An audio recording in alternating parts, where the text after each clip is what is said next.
I don't have my ukulele, but let's try a pun. How many apples grow on a tree? All of them. Hi everyone! Today I was looking at my shelves and I was thinking, what videos can I film? And I thought I would do an updated underhyped books video. These are just a stack of books that I think you've probably heard of or you've seen the cover around, but you're not really like that interested in it. You don't hear many people talk about it, and I hope that this video is just a push for you to want to read it, because I love all of these books and I just really want more people to appreciate them. I want to hear about them more. Without further ado, here is my stack of things. This book I know you've probably heard about, but this is Just One Day by Gail Forman. Gail Forman is obviously the author of If I Stay, which everyone has read, everyone raves about.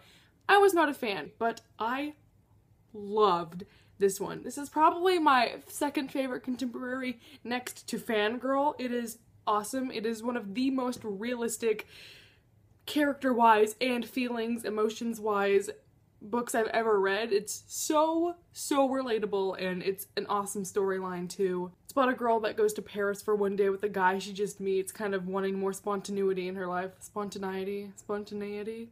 But it's not just some cheesy light romance. It's so much deeper than that in the end. And I love this so much. And I know a lot of people talk about this, but it's more so in the context of this author wrote this series and no one really pays attention to this one, but this is my favorite duology ever. Such a good contemporary. Highly recommended. This next book is also from an author that has a really popular series, but this is a book that no one speaks about and I like it better than his popular one. This is Bruiser by Neil Shusterman. It's pretty much about a guy that goes to these people's school that really has no friends. He seems super troubled and no one really talks to him, and one day the people in the book, the two main twin characters, start to talk to this boy and they find out more about him, and it's a little bit supernatural, but it's very real. It deals with bullying and friendship, and I love this book so much. You can tell through my sticky flags. It was awesome, and no one ever talks about this, and I know this is on Book Outlet a ton, so I would highly recommend this book, and if you find time to read it, do it. This next book is The Day Before by Lisa Schroeder. Lisa Schroeder writes books in verse. She has one book that isn't, but I haven't read that one yet, but all her books I've read in verse are pretty cool. This one is by far my favorite ever. It's about a girl who is suicidal, and she decides for one day she's gonna go to the beach just to sneak away and get away from everything. But then she meets a boy there, and it's so poetic. I loved it. I read it in like an hour. If you want something fast, if you're feeling slumpy, if you just need something cuddly, it's so good. It's good. I know every single one of these books I'm gonna say it's so good, but if you've never read anything in verse and you don't think you'll like Ellen Hopkins, I highly recommend Lisa Schroeder. This next book is Inland by Kat Rosenfield. This book follows a girl whose mom died when she was little, and her entire life she's had lung issues, breathing problems, and then one day her dad decides to move back to the beach where her mom and her family lived at one point before her mom died, and she miraculously has no more lung problems. This follows way more than that, but it's a supernatural-ish book. This deals a lot with finding out who you are and dealing with family tragedy, and I love it so much. I know there's a couple of mixed reviews about this because it is a little mysterious, but it's so intricately done and the writing is spectacular. This next book is Between the Lines by Jodi Picoult and Samantha Van Leer.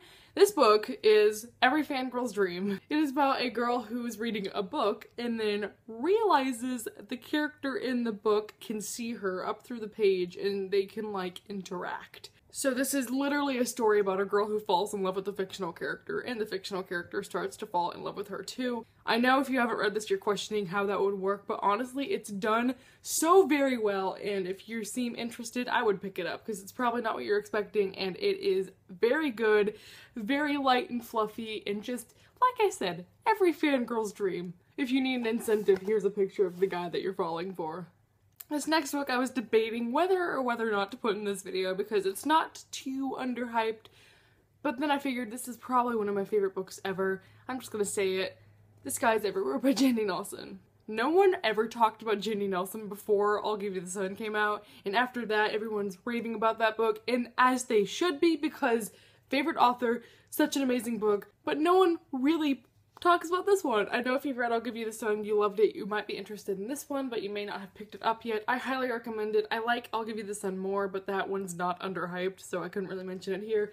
This book is about a girl named Lenny whose sister dies, and she's coping with that, but then she also has to deal with a new boy moving her to her school versus her dead sister's boyfriend, a kind of love triangle-ish. And I know it sounds really petty, but all of Jandy Nelson's books are built on characters, so it's such a deep book in the end, and I cried so much reading this just because of its beauty. It wasn't even that sad. I just thought it was so wonderful. I can't emphasize it enough. And this book is Coolio Mitosis because it has, where's a big one I can show you?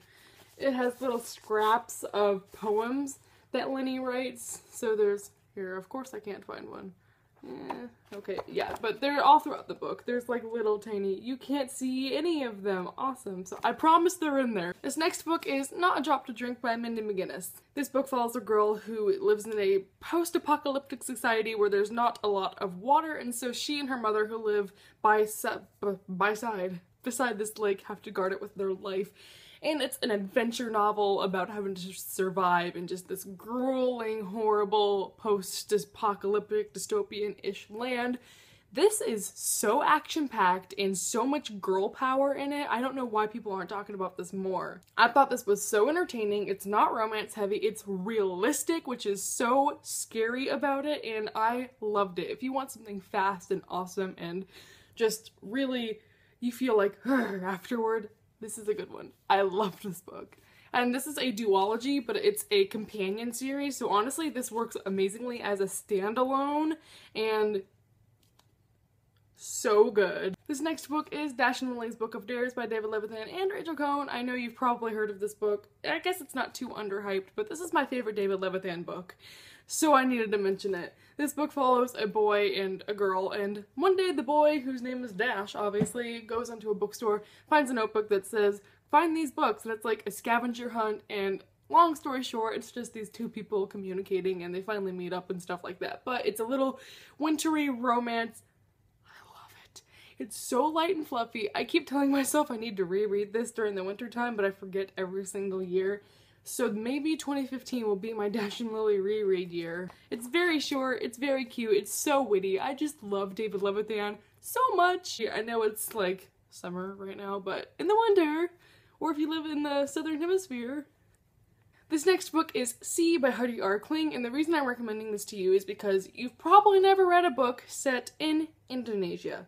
And I just thought this book was so neat because it's, well, first of all, in a foreign place that rarely do YA books take place in, and second of all, it kind of deals with hurricane relief and family, and I thought it was so great. The main reason I'm recommending this to you is because it is so different than anything you'll ever read, and it's very special to me because of that, and I think you should pick it up because not very many people talk about this, and they should be. The next book is Graceling by Kristen Kishore. I read this so long ago, but this is due for a reread because I love it.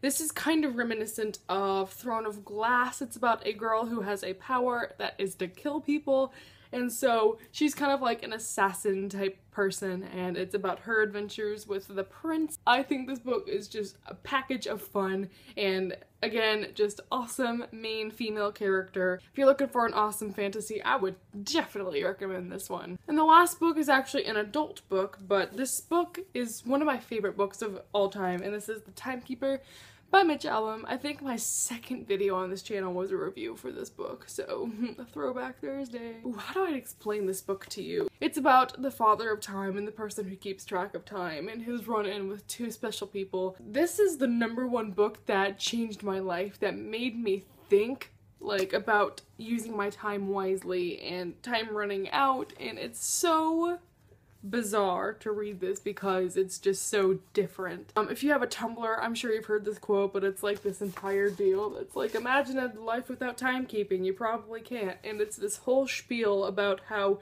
we need to save our time, and this is such a good book. Mitch Albom always writes the genre where it's like real people but in like heaven / unreal circumstances. Again, different from anything you'll ever read, and it is so thought-inspiring. Just try it out. It's tiny. And that is everything that I have to recommend to you today. If you have any books that you thought were awesome but no one else has heard of, feel free to gush about it down below. Everyone can get some good recommendations on books that not very many people talk about. Thank you all for watching. I'm sorry I touched my hair this entire video, but I will see you all next time. Bye.